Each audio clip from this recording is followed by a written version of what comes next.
오늘 하나님의 말씀은 로마서 8장 18절에서 25절까지 말씀을 보겠습니다. 신약성경 250쪽에 있는 로마서 8장 18절에서 25절까지 말씀을 다 찾으셨으면 제가 한 절 읽고 여러분들이 한 절 보며 교독하겠습니다. 250쪽에 있는 로마서 8장 18절에서 25절까지 말씀을 교독하겠습니다. 생각하건대 현재의 고난은 장차 우리에게 나타날 영광과 비교할 수 없도다.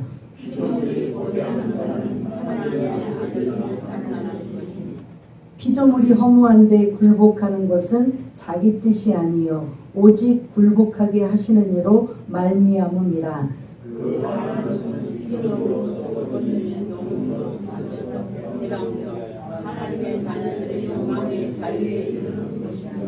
피조물이 다 이제까지 함께 탄식하며 함께 고통을 겪고 있는 것을 우리가 아느니라.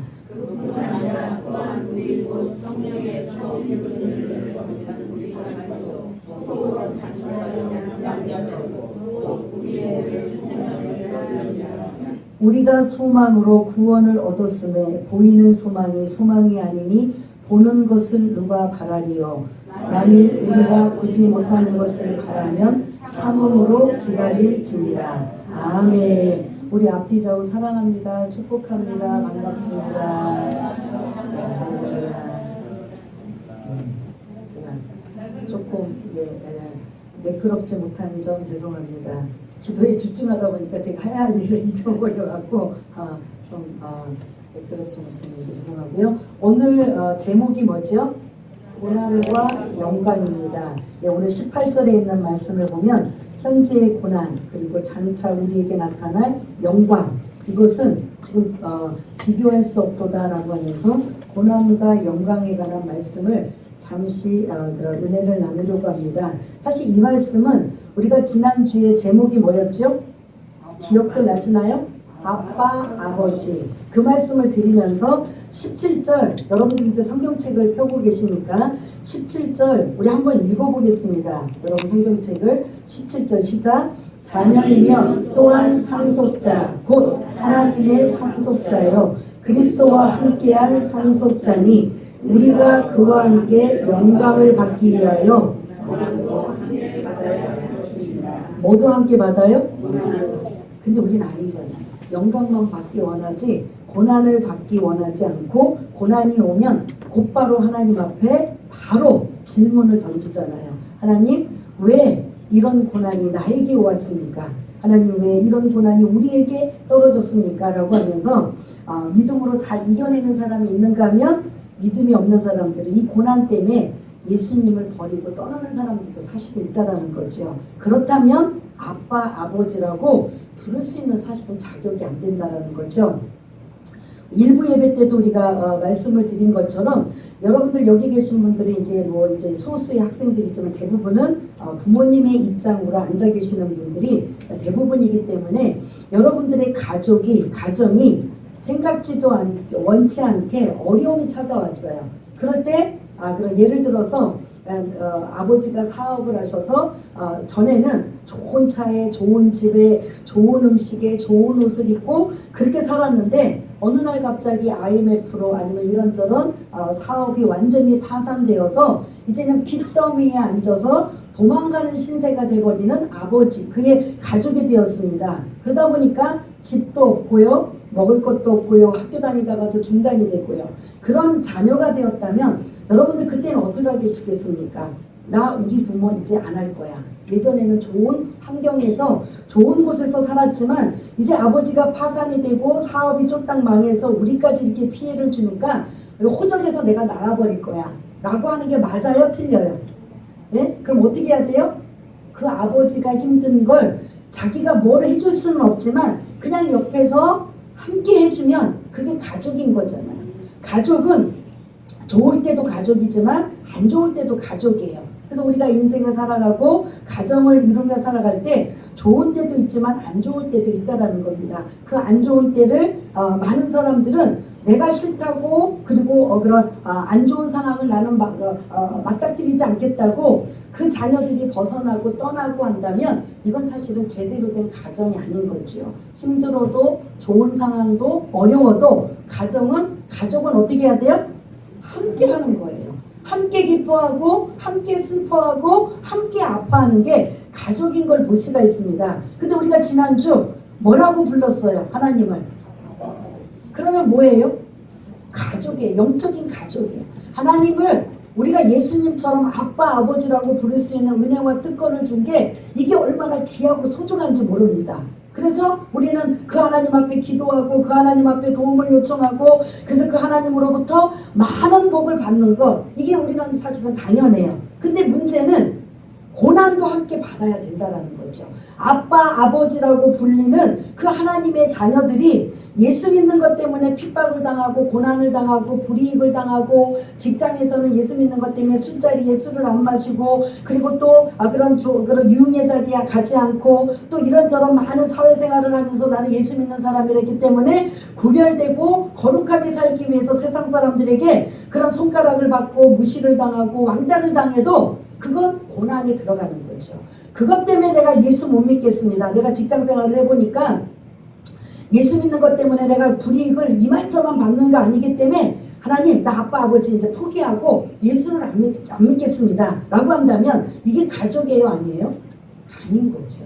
아빠 아버지라고 부를 수 있는 자격과 상속자로 그리고 양자의 영을 받아서 그렇게 입양한 우리가 하나님의 자녀가 되었다면 하나님으로부터 우리가 원치 않는 고난이 온다 할지라도 그 고난도 우리가 함께 가야 이게 진짜 가족이라는 거죠. 우리의 육적인 가족, 혈연으로 맺어진 가족도 그렇게 슬픔도 기쁨도 아픔도 함께 하는 것처럼 이제 믿음의 가정으로 하나님과 함께 그런 가족이 영적인 가족이 되었다면 하나님으로부터 부여받는 복도 누려야 되지만 원치 않게 세상 사람들처럼 건강의 문제 아니면 물질의 문제 자녀의 문제 이런저런 많은 어려움 속에 있을 때 하나님 내가 하나님을 예수 믿는 건 복받기 위해서 잘 되기 위해서 좋은 일이 생기기 위해서 내가 예수 믿은 거지 이렇게 힘들고 어려울 거면 나 예수 믿지 않겠습니다 라고 한다면 그들은 진짜 가족이에요 아니에요? 가족이 아니라는 거죠. 그래서 여러분들이 기도를 할 때도 하나님 뭐라고 불러요? 하나님 아저씨라고 부르죠. 가족이 아니기 때문에 하나님 아버지라고 부르죠. 아버지는 뭐예요? 가족이라는 소리예요. 하나님을 아버지로 모시고 우리는 믿음의 형제로 함께 그런 주 안에 있으면 영광도 받지만 때로는 뭐도 받는다? 고난도 받는다라는 걸 여러분 잊지 마시길 바라겠습니다. 마치 우리의 가족 구성에서도 그렇게 아픔도 슬픔도 함께하는 것처럼 믿음도 그렇게 나가야 되는 거죠. 그 사람들이 늘 이 부분에 궁금해요. 예수 믿으면 복 받는다며요. 예수 믿으면 만사형통한다며요. 예수 믿으면 모든 일들이 다 풀린다며요. 맞습니다. 그건 틀린 건 아니에요. 그러나 하나님의 기쁘신 뜻이 있어서 때로는 어려움을 당하고 때로는 슬픔을 당하고 때로는 말할 수 없는 고난을 당하는 것도 이것도 하나님의 뭔가 기쁜 뜻이기 때문에 그것 때문에 예수를 포기하고 버린다면 이건 진짜 예수 믿는 사람들이 아니라는 거죠. 근데 대부분의 사람들은 그렇게 생각을 안 해요. 가족이라는 개념을 안 갖고 있어요. 내가 필요할 땐 가족이에요. 내가 아쉽고 내가 뭔가 요구하고 내가 뭔가 그런 도움을 요청할 때는 하나님 아버지 여러분들 시키지 않아도 다 아버지 하면서 기도하고 매달리고 다 해요. 근데 내가 하나님 앞에 뭔가 얻을 것이 없으면 도움을 요청할 것이 없고 등 따시고 배부르고 편안하고 모든 것들이 환경이 좋으면 그 하나님이 그렇게 절실하지가 않는 거죠. 그리고 오히려 반대로 더 어려움이 찾아오고 고통이 찾아오고 죽을 만큼 그런 힘든 상황이 오면 그때서는 이제 완전히 물에 빠진 사람 보따리 내놓는다는 식으로 하나님 왜 나에게 다른 사람도 아니고 특히 하나님 내가 나름대로 섬긴다고 하는데 이렇게 어려움이 찾아오고 이렇게 고난이 찾아옵니까? 라고 완전히 이제 하나님 앞에 좀 심하게는 삿대질을 하고 그리고 원망을 하고 불평을 하는 이러한 사람들이 믿음의 사람들 중에도 대다수가 있다라는 거죠. 그러나 우리의 혈연으로 맺은 가족처럼 영적으로 주님의 십자가의 보혈의 피로 구원받은 하나님의 자녀들이 하나님을 아빠 아버지라고 부를 수 있는 은혜와 특권이 있다면 오늘 18절에 있는 말씀처럼 현재의 고난을 두려워하고 염려하고 원망하고 불평할 필요가 없다라는 거죠. 왜냐하면 18절에 보니까 우리 좀 띄워주세요. 18절에 보면 현재의 고난과 그리고 앞으로 받을 우리가 영광을 뭐 할 수 없도다? 그럼 어느 게 더 크다는 소리예요? 영광. 이게 너무 크고 너무 소중하다 보니까 이 고난 때문에 지금 당장 맞이하는 그 힘든 고난, 내가 원치 않는 이 고난 때문에 내가 예수를 포기하느냐 말아야 되느냐 안 믿어야 되느냐 아니면 뭐 대충 믿어야 되느냐 거부해야 되느냐 이런 고민할 필요가 없다라는 거죠. 그래서 1절에 일부 예배에서는 고린도후서 11장 23절 이후에 사도 바울이 복음을 전할 때 아주 편안하고 안락하고 좋은 상황에서 복음 전했죠. 맞아요? 틀려요? 어떤 것 같아요? 여러분 생각을 한번 떠올리세요. 사도 바울이 복음을 전할 때 어떻게 했어요? 매도 맞고 옥살이도 하고 또 뭐 했어요? 그것뿐이에요? 네? 돌로도 맞고 또 생각나는 거 한번 말씀해 보세요. 굶기를 밥 먹듯이 하고 또 매도 맞고 말씀하고 또 뭐 있죠? 그 위험들이 많이 있는데 강의 위험, 도적의 위험, 뭐 강도의 위험, 파선, 배가 이제 풍랑을 만나서 파선의 위험, 여러 가지 숱한 그 죽음의 위험 속에 있는 그런 고난을 사도 바울은 자처하면서 복음을 전하러 다니는 이 일을 감당했다는 거죠. 사도 바울은 예수 안 믿어도 미래가 현재가 안정되고 아주 그냥 그런 많은 사람들에게 존경을 받을 만한 그런 세상의 스펙은 다 가지고 있는 사람이에요. 그런데 그 스펙을 뭘로 여겼다? 배설물 똥으로 여겼다는 거죠. 그리고 스스로 이 고난을 자처하면서 복음을 예수의 복음, 나만 천국 갈 것이 아니라 많은 사람들이 내가 갔다 온 고린도후서 12장에 보면은 2절을 보면 사도 바울이 어디를 갔다 왔다고 해요? 셋째 하늘이라고 해요. 그래서 삼층천이라고 해요. 그 삼층천은 어디냐? 어딜 것 같아요? 천국이에요. 그래서 그 고린도후서 12장 4절에 보면 낙원에 들어갔다 왔다 그래요. 그러니까 창세기 1장에 하나님이 천지 만물을 창조하신 에덴 동산의 그 낙원을 본인이 직접 천국을 갔다 와 보니까 지금 경험하는 고난, 고통은 아무것도 아니라는 거예요. 그러니까 오늘 28절은 사도 바울이 자기의 경험에 비추어서 내가 가지고 있는 것만 해도 이 스펙만 해도 편안하게 안주하며 존경을 받으며 미래가 그냥 안정된 이러한 삶을 살 수 있음에도 불구하고 내가 셋째 하늘 천국을 갔다 와 보니까 이 땅의 낙은 그게 아무것도 아니라는 거예요. 그래서 한 사람이라도 더 많이 그 내가 사모하고 그 갔다 왔던 그 천국에 함께 가기 위해서 많은 사람들을 복음 전하기 위해서 스스로 자처하면서 고난을 당하고 있는 자가 누구예요? 사도 바울인 걸 볼 수가 있습니다. 근데 우리는 스스로 사도 바울처럼 복음을 전하고 고난당하는 이것보다 내가 예수 믿는다는 거 그거 하나 때문에 불이익을 당하고 업신여김을 당하고 많은 손해를 보고 이런 어려움을 당하는 것 가지고 하나님 앞에 원망하고 대적하고 있는 것을 본다면 사도 바울 앞에서는 우리는 정말 부끄러워해야 된다는 거죠. 그래서 이 땅에는요 어쩔 수가 없습니다. 하나님이 전능하신 하나님이고 우리의 모든 필요와 우리의 형편을 다 아시는 하나님이라 일지라도 이 땅에 살아가는 동안 우리는 어떻게 하느냐? 죄악에 살고 있기 때문에 병들 수밖에 없고 문제가 생길 수밖에 없고 어려움이 생길 수밖에 없는 이 모든 것들을 고난이라고 표현하고 있는데 이 고난을 여러분들이 나는 예수 믿기 때문에 고난이라는 고자는 하나도 경험하지 않고 그래서 나는 예수 믿으려고 했는데 웬일인지 세상 사람들 안 믿는 사람들처럼 똑같이 고난을 당하고 어려움을 당한다면 나 이거 예수 믿는 거 한번 생각해 봐야 되겠어 라고 생각한다면 여러분들 이게 옳은 거예요? 틀린 거예요? 예? 아니 잘한 거예요? 잘못하는 일이에요? 그런 거죠.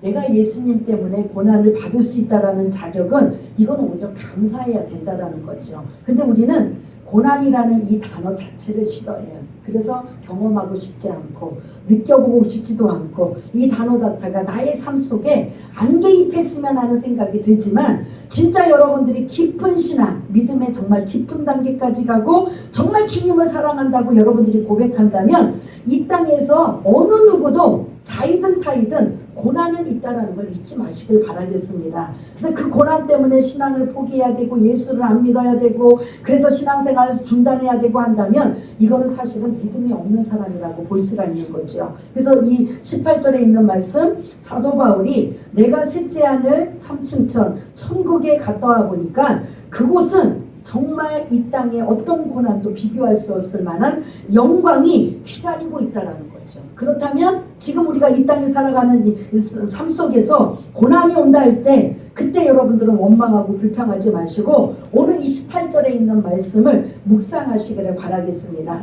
그래서 장로교를 창시한 존 칼빈이라는 이분은 이 마지막 자기가 운명하기 직전에 이 18절에 있는 말씀을 어떤 분은 15번이라고 하고 어떤 분은 25번이라고 하는데 그렇게 똑같이 반복하고 외우며 암송하며 그가 마지막 운명하고 천국에 들어간 이러한 모습을 본다면 저와 여러분들이 이 18절에 있는 말씀을 좀 되새겨보고 또 여러분들이 할 수만 있다면 외우시면서 여러분들이 이 땅에 살아가는 어떠한 상황이 나한테 맞닥뜨린다 할지라도 이기고 또 이기고 승리할 수 있는 저와 여러분들이 되셔야 된다는 거죠.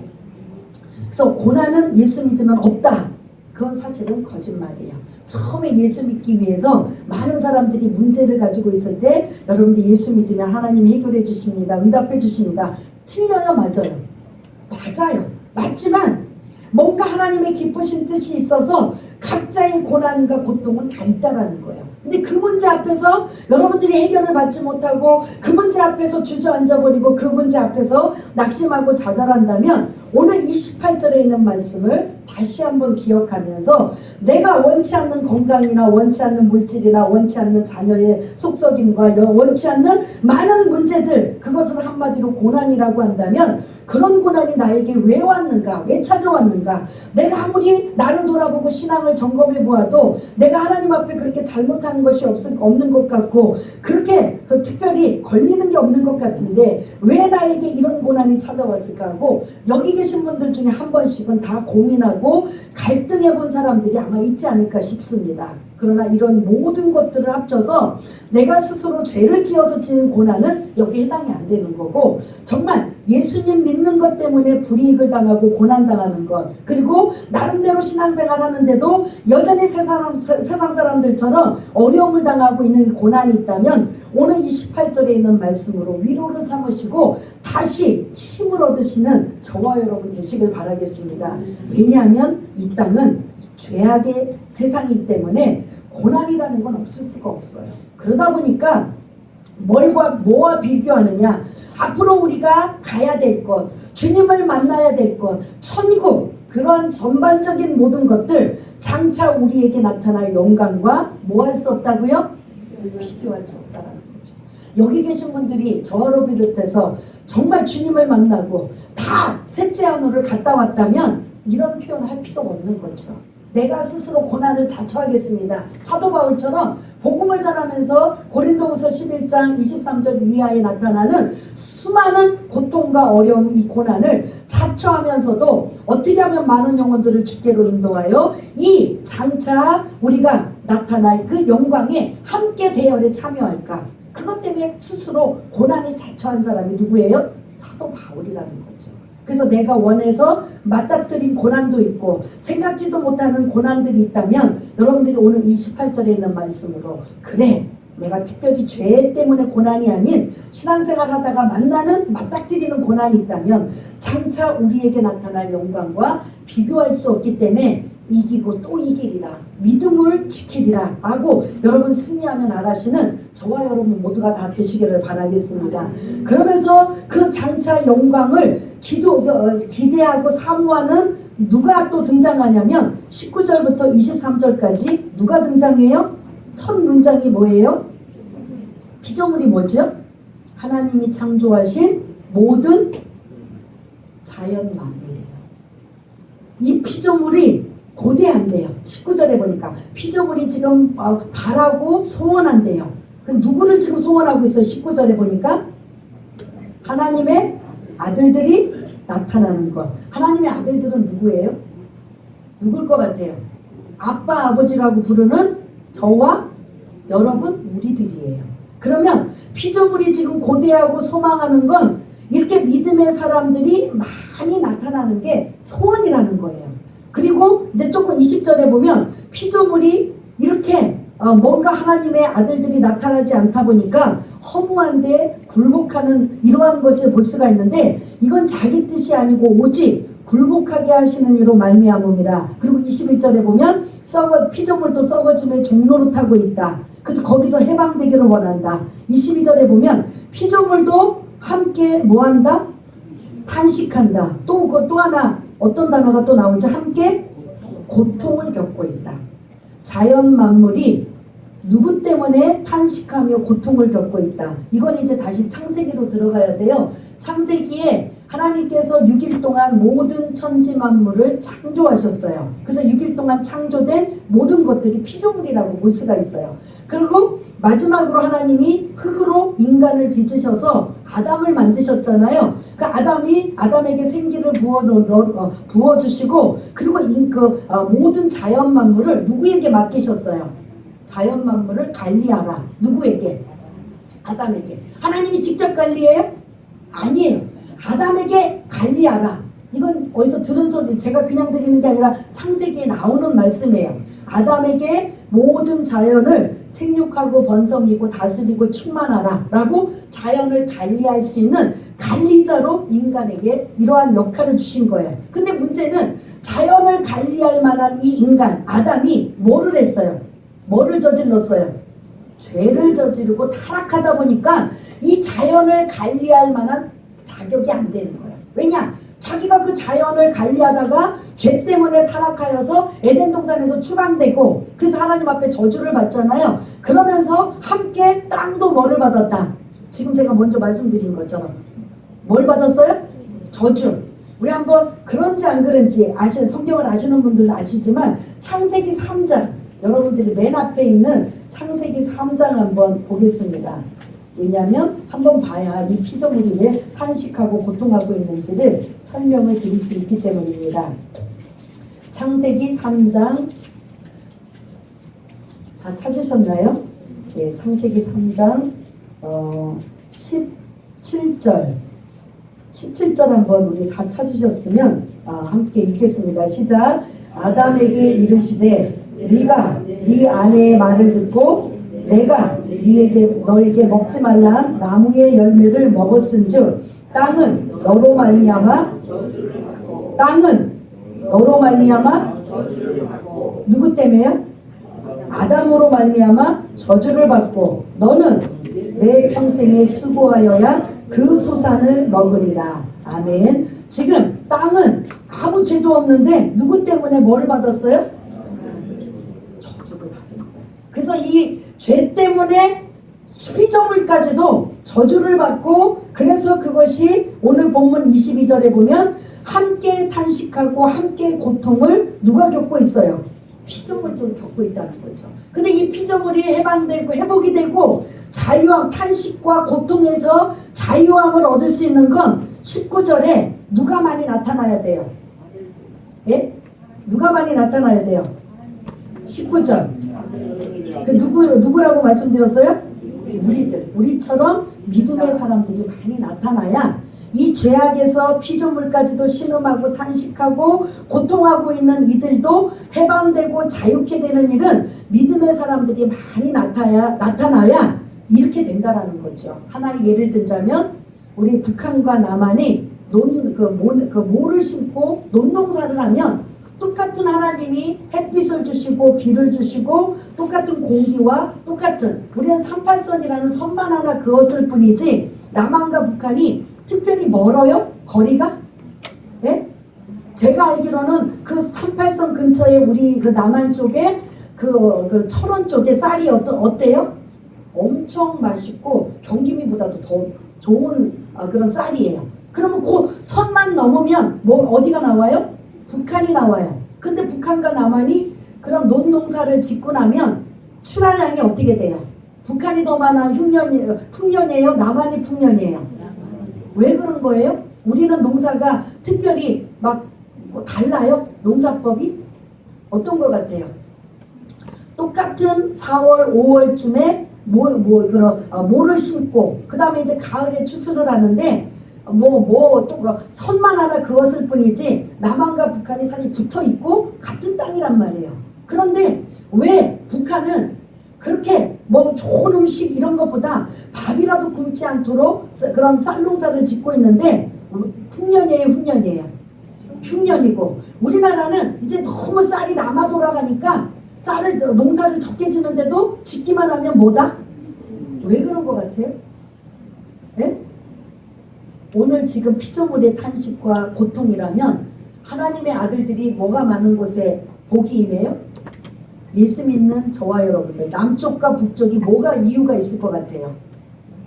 여러분들은 무슨 과학적으로 어떤 경제적인 원리로 북한과 남한의 농사 짓는 방법이 틀려요? 똑같이 못 심어요. 똑같이 가을까지 기다려요. 똑같이 중간중간 농부들이 가서 풀도 뽑고 해요. 그러면 남한에는 금싸라기로 모를 심었고 북한에는 그냥 허접한 걸로 모를 심어요? 어떻게 해요? 맞아요? 틀려요? 똑같이 하죠. 똑같이 모를 심겠죠. 남쪽에는 우리 대한민국은 금으로 된 그런 도금을 해가지고 모를 심고 북한에는 그냥 일반 모를 심어서 이렇게 풍년과 흉년이 든다. 아니잖아요. 남쪽이든 북쪽이든 똑같은 시기에 똑같은 방법으로 모를 심어요. 그런데 결과는 다르단 말이에요. 왜 다른 거예요? 하나님의 백성들이 많은 곳에 하나님이 이렇게 우리 남북한을 예를 든다면 그렇게 하나님이 복을 주시는 거잖아요. 반대로 북한 같은 경우는 예수를 몰래 숨어서 믿는 사람들 있는가 하면 드러내고 믿거나 만약에 그렇게 된다면 금방 탄광으로 보내거나 죽임을 당하는 이런 상황이다 보니까 극소수가 몰래 숨어서 예수 믿는 사람들이 우리 남한하고 우리 대한민국하고 그 숫자가 어느 정도 될 것 같아요? 엄청나게 차이가 나는 거죠. 그래서 남한과 북한이 여러분들이 한번 곰곰이 농사 짓는 그래서 그 농사의 결과가 어디는 풍년이고 어디는 흉년이다. 철업만 하더라도 그 38선 경계잖아요. 그런데 거기서는 아주 풍성하고 좋은 아주 그냥 그 양질의 좋은 쌀을 우리 대한민국에서 먹고 있는데 북한에서는 먹을 것이 부족하여서 우리 오랫동안 저장한 그 쌀을 갖다가 퍼주고 넘겨주면서 그들이 배고플지 않도록 쌀을 보내주잖아요. 이건 무슨 차이일 것 같아요? 뭘 것 같아요? 농사를 우리보다 거기가 적게 지을 것 같아요? 아니에요. 더 많이 지면 적지는 않을 거예요. 그런데도 결과는 우리는 풍년이고 많은 쌀이 남다 보니까 10년 20년 쌓아가지고 더 이상 이 쌀을 이제는 보관할 수 없다. 그래서 그런 쌀 막 보내주기도 하고 군량미로도 쓰게 하는 이런 상황을 본다면 오늘 이 19절부터 23절까지는 누구 때문에 피조물도 탄식하고 고통을 앓고 있어요? 우리 인간들의 죄악 때문에, 타락 때문에. 그래서 이것이 해방되고 자유함을 얻고 회복되려면 누가 많이 나타나야 돼요?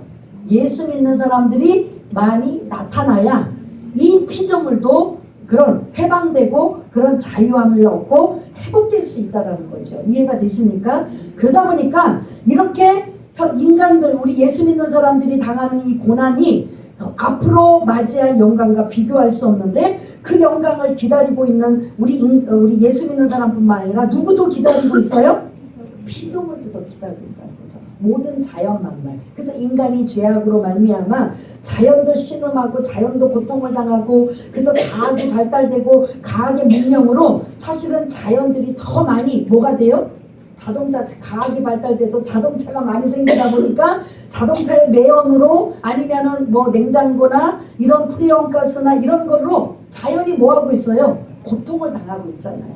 근데 이러한 전체적으로 본 걸 본다면 피조물이 우리처럼 우리 믿는 사람들이 많이 나타나고, 그래서 하나님이 복을 주시고 하나님께서 은혜를 내려주시면 이 피조물도 그런 데서 회복이 된다. 탄식하며 고통하는 것이 회복이 됩니다 라고 23절까지 언급하고 있고, 다시 24절 25절 결론적인 말씀이에요. 지금 당하고 있는 이 고난, 여러분들이 고민하고 할 수만 있다면 벗어나고 싶은 이 고난을 어떻게 해야 되는가. 결론적으로 말씀드리면 25절, 만일 우리가 보지 못하는 것을 바라면 뭐를 어떻게 할지어다?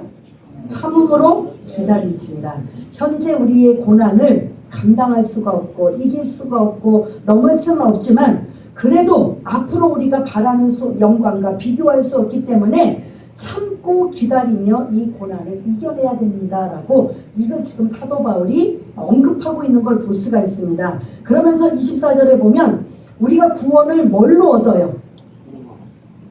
소망으로 얻어요? 24절에 보면 우리가 소망으로 구원을 얻었음에, 소망으로 구원 얻었어요? 원래는 뭐죠?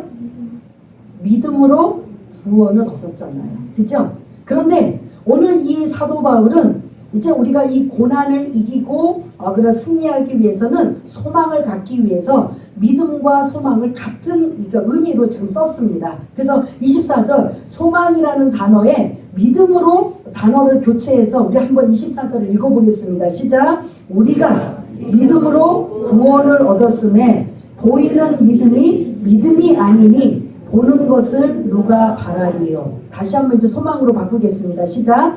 우리가 소망으로 구원을 얻었음에 보이는 소망이 아니니 보는 것을 누가 바라리요. 25절. 만일 우리가 보지 못하는 것을 바라면 참음으로 기다릴지니라. 아멘. 18절을 말씀하고 있는 거죠. 장차 우리에게 나타날 영광을 믿음의 눈으로 소망으로 바라면 참고 기다리고 인내할 수 있다는 거죠. 이렇지 않으면 지금 고난을 우리는 이겨낼 수가 없어요. 왜 나에게 이런 고난이 찾아왔느냐. 우리 복음성가에도 나오잖아요. 그런 것처럼 이 고난 때문에 아파하고 견디기 힘들어하고 감당할 수 없는 이 고난을 사도 바울은 뭐라고 하냐면, 이 고난은 앞으로 우리가 받을 영광과 비교할 수 없기 때문에 여러분들 인내하십시오. 믿음을 가지십시오. 이기십시오. 승리하십시오. 성령님의 도우심을 받아 끝까지 나를 정말 죽을 지경까지 내려놓고 또 내려놓는다 할지라도 참고 기다리며 인내하십시오라고, 지금 가족이라면 우리 가족 안에 정말 생각하지도 못하는 어려움이 찾아왔다면, 그 어려움 때문에 나 가족 안 해 하고 도망간다면 그건 가족이 아니잖아요.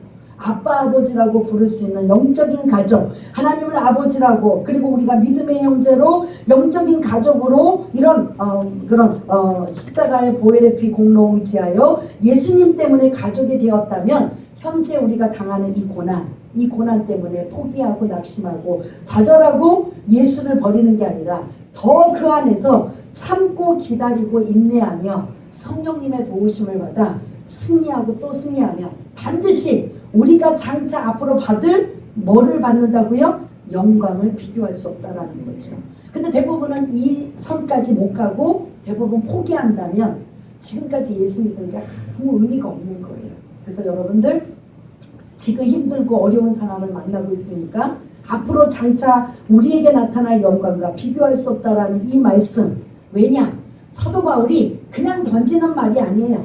자기가 고난도 자처해서 겪고 있고 앞으로 우리에게 나타날 영광, 이 영광을 사도 바울은 빨리 가기 위해서 일부러 어떻게 보면 자기 목숨을 스스로 던지면서 나 빨리 이 영광을 본 이곳에 가기 원합니다. 그게 빌립보서며 고린도후서며 이런 사도 바울이 디모데전서며 많은 자기 생각이 담겨져 있어요. 나는 이 땅에 연연하지 않는다는 거예요.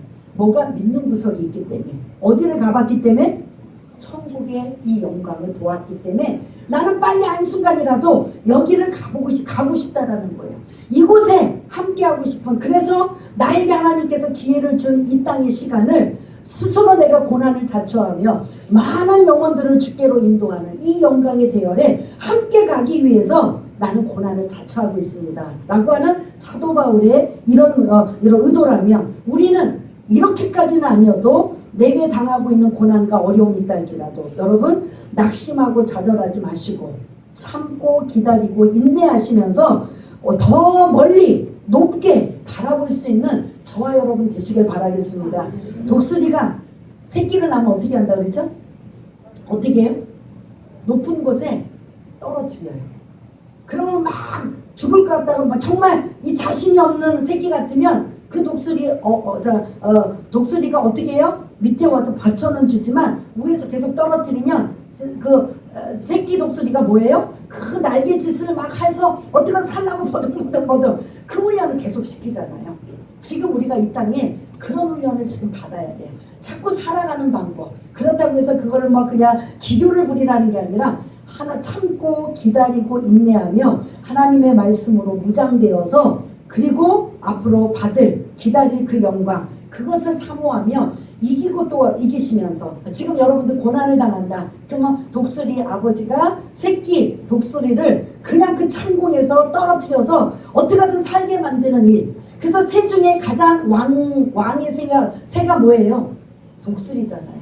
독수리는 참새하고 게임이 안 돼요. 독수리는 더 높이 멀리 비상하잖아요. 그 창공을 누리면서 더 많은 시야, 더 넓은 시야를 한꺼번에 다 볼 수 있잖아요. 볼 수 있는 거. 참새는 독수리하고 비교가 안 돼요.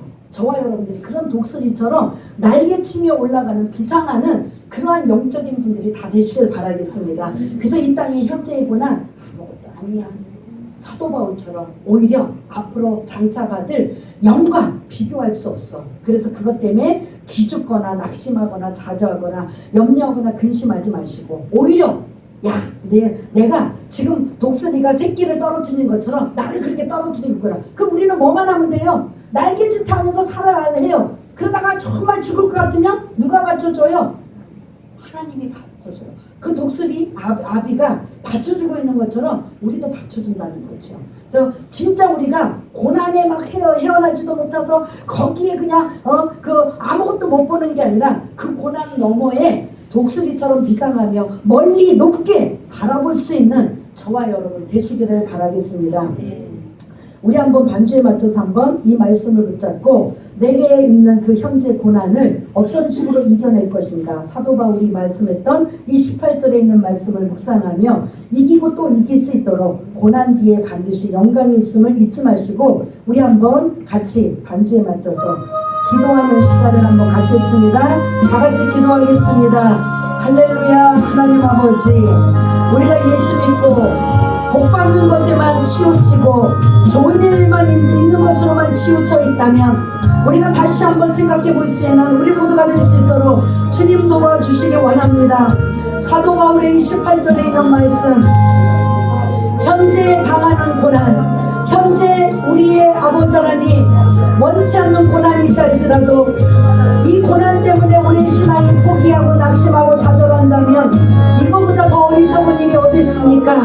아버지 앞으로 장차 받을 영광을 비교할 수 없다고 했다면 우리가 이 고난 때문에 포기하고 낙심하고 좌절해서 그래서 신앙이 중도하차고 있다면 앞으로 가야 될 모든 영광을 우리가 포기하는 것과 같습니다.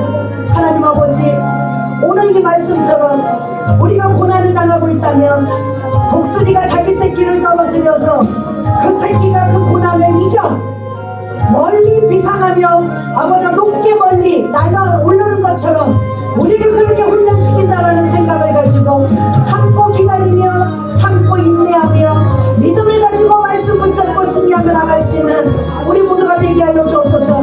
아빠 아버지라고 부른다는 건 좋은 일도 함께하고 고난도 함께하는 것이 영적인 가족인 줄 믿습니다. 아버지 하나님 그렇게 살 수 있도록 하나님 도와주옵소서. 지금 물질 때문에 지금 건강 때문에 지금 자녀들 때문에 지금 이런저런 어려움 때문에 갈팡질팡하며 내 신앙을 지켜야 되는가 고민하고 염려하고 있다면 오늘 이 말씀 다시 한번 붙잡고 그래 하나님께서 독수리처럼 나를 떨어뜨리는구나. 그러면 나는 날개짓하며 몸부림칠 때 하나님이 나를 도와주시고 나에게 이 고난을 더 이겨나가라고 하는 말씀이구나 라는 그런 마음을 가지고 이기고 또 이길 수 있는 귀하고 복된 분들 다 될 수 있도록 주님 도와주시옵소서. 하나님 아버지, 아빠 아버지라고 부를 수 있는 은혜와 특권을 주셔서 우리는 지난주에 너무나 귀하고 감사하게 여겼습니다. 그러나 그 영광뿐이 아니라 이 땅에 예수 믿는 것 때문에 불이익을 당하고 고난을 당한다면 그것도 함께 받아야 된다고 말씀하고 있습니다. 마치 우리 가족이 어려움을 당한다고 그 가족에서 이탈하고 호적에서 파달라고 한다면 그건 진짜 가족이 아니죠. 어려움도 기쁨도 즐거움도 함께하는 것처럼 이제 아빠 아버지라고 하나님을 그렇게 부르고 자녀가 되었다면 고난당했다고 낙심하고 좌절하고 절망하고 원망할 것이 아니라 하나님 이 고난을 이길 수 있도록 참고 인내하며 이길 수 있도록 힘달라고 오히려 더 기도하고 기도하여서 그 새끼가 마치 아비 독수리가 창공을 높게 비상하며 나르는 것처럼 우리도 그렇게 멀리 보는 신앙, 높게 보는 신앙, 모든 것들을 그 고난을 뛰어넘어서 이길 수 있는 신앙까지도 가질 수 있는 귀하고 복된 분들 다 될 수 있도록 주님 도와주시옵소서. 모든 것 감사드리오며 사랑이 많으신 우리 주 예수 그리스도 이름으로 기도드리옵나이다. 아멘. 예,